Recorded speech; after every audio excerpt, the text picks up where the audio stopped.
Linus Tech says the new iPhone got his wife. Mr. Who's the Boss literally said this. I see this product kind of like the really hot girl that you probably shouldn't try to date. You know it's bad news. You know it's not going to last. But let's be honest, you're probably going to try your luck anyway. MKBHD is screaming red flags. Absolutely. Some red flag. It's a red flag. As a red flag. Red flag. The new base iPhone 17 looks so identical to the 16, even their own mother, Tim Cook, couldn't tell them apart.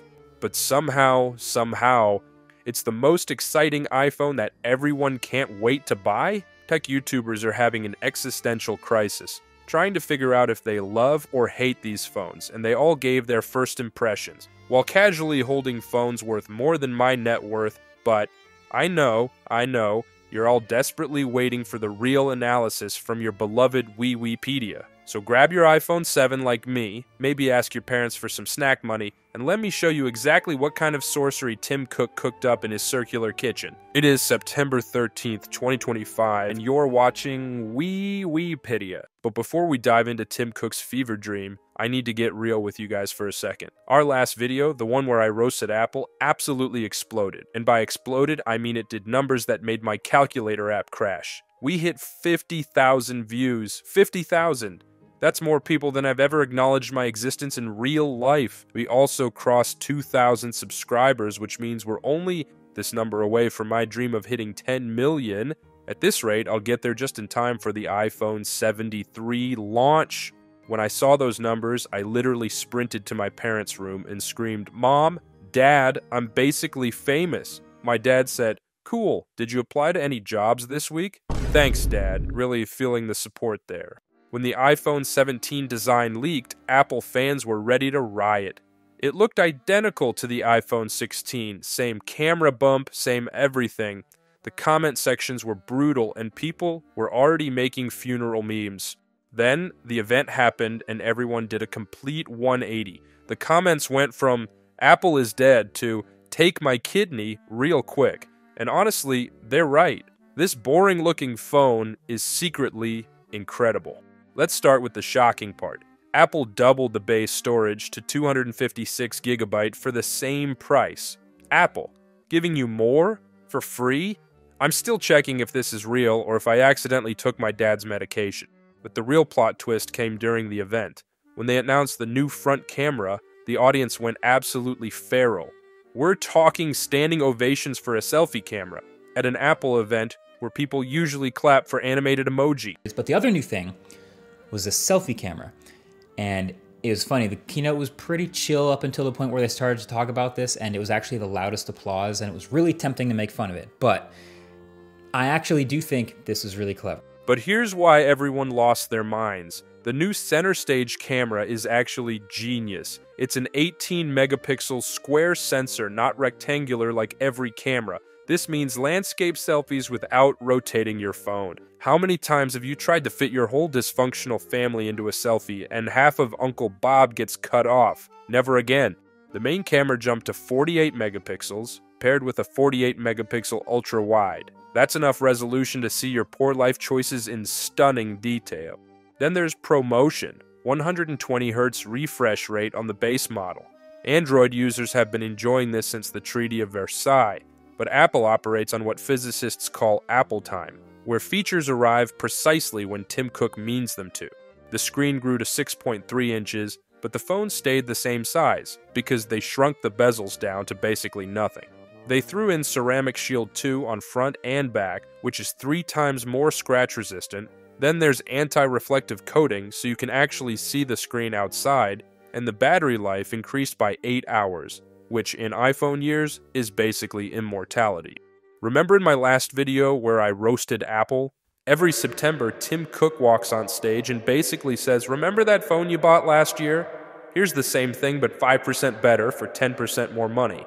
Well, Tim Cook must have watched that video on his Pixel 10 phone because he really said, "Watch this, basement boy," and dropped all these features for the same $799 as last year. This is legitimately the best value iPhone they've ever made. But now you're probably thinking, so WiWiPEDIA, if the iPhone 17 is so good, why are YouTubers having mental breakdowns? Where are MKBHD's red flags? Oh, you sweet innocent soul. You haven't met the iPhone Air yet. That's where this launch goes from makes sense to what substances were involved in this decision? But first, let's talk about the Pro models, because Apple pulled off something that marketing textbooks will study for decades. They made going backwards look like going forwards. The iPhone 17 Pro and Pro Max got the biggest design update in years. And by update, I mean Apple looked at their beautiful titanium frame from last year and said, you know what? Screw it. Aluminum. That's right. After an entire year of titanium is the future, they went back to the metal that wraps your leftover pizza. But here's the twist. It actually makes sense. The new design features what Apple calls a plateau camera system, which is French for, we gave up hiding the bump. It looks like the iPhone went to the gym and only did back exercises. Samsung's design team is somewhere laughing in Korean. The Pro models get all those base iPhone 17 features, but then Apple added features that justify selling your non-vital organs. First up, vapor chamber cooling, a technology so revolutionary that OnePlus has been using it since your favorite meme was still relevant. This means the A19 Pro chip can run at full speed 40% longer without throttling. The camera system is where things get spicy. A set of 3 48-megapixel sensors.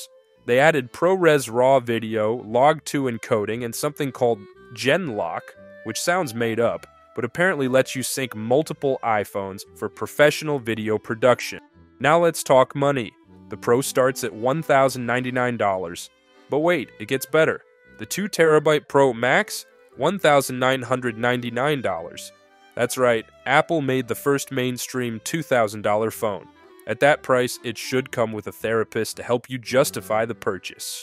But here's the thing. Despite all the jokes, these Pro phones are absolute beasts. They're just confusing beasts. Like a Ferrari with a grocery getter basket on top. Speaking of confusing, we need to talk about the iPhone Air, the phone that made the entire tech community question their understanding of physics, economics, and common sense simultaneously. The iPhone Air is 5.6 millimeters thin. For reference, that's thinner than a pencil, thinner than 5 credit cards stacked together, thinner than my patience when people ask, why don't you just get a real job?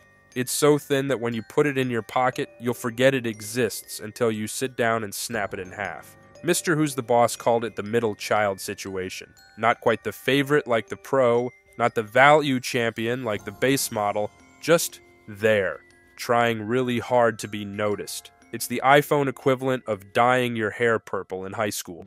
On paper, the Air makes no sense. It's like reading a dating profile that says, I'm emotionally unavailable, high maintenance, and I'll probably overheat during important moments. It has one camera, while the cheaper iPhone 17 has 2. One speaker instead of stereo, slower charging. It costs $999, which is $200 more than the base model that's objectively better in almost every way. But then, you hold it. And suddenly, Stockholm Syndrome kicks in. It's like meeting someone who's completely wrong for you but has that inexplicable gravitational pull. The titanium construction makes it feel like you're holding crystallized air. It's luxury distilled into 5.6 millimeters of questionable decisions. Apple swears this anorexic rectangle has the same battery life as the iPhone 16 Pro. Sure. And I have the same athletic ability as LeBron James. We both have legs, after all. But weirdly, Apple doesn't usually lie about battery numbers. They'll lie about innovation and whether they're slowing down your old phone, but battery life? They're oddly honest about that. The real red flag isn't the thinness, it's the accessories. Apple made a special MagSafe battery pack just for the Air. Let me repeat that. They made an ultra-thin phone, then immediately created a thick battery to stick on the back. It's like buying a convertible and immediately installing a hardtop. And the thermal situation is, concerning. Apple says it won't overheat. Physics says hold my beer. Place your bets now. The Air is Apple's latest attempt at the third model curse. Remember the iPhone mini? Dead. The Plus models? They sell about as well as ice in Antarctica. Now we have the Air, which is basically Apple asking, what if we made a phone for people who make decisions based entirely on how things feel in their hand for 3 seconds in an Apple store? Oh, and during the entire keynote, Apple mentioned AI exactly twice. They spent more time discussing the metallurgy of aluminum than the technology they claim will reshape humanity. It's like NASA holding a press conference about reaching Mars and spending an hour discussing the snacks on the rocket. Anyway, these phones drop September 19th, so we'll find out real quick if the air snaps in half when you sneeze near it. And Jerry Rigs Everything is probably in his garage right now, doing stretches, practicing his bend technique on graham crackers. Until then, everything I just told you is based on Apple's promises and tech YouTubers who held these phones for 12 minutes in a controlled environment. So, trust me, bro. I'll be watching all the reviews from real people with real money on my trusty iPhone 7.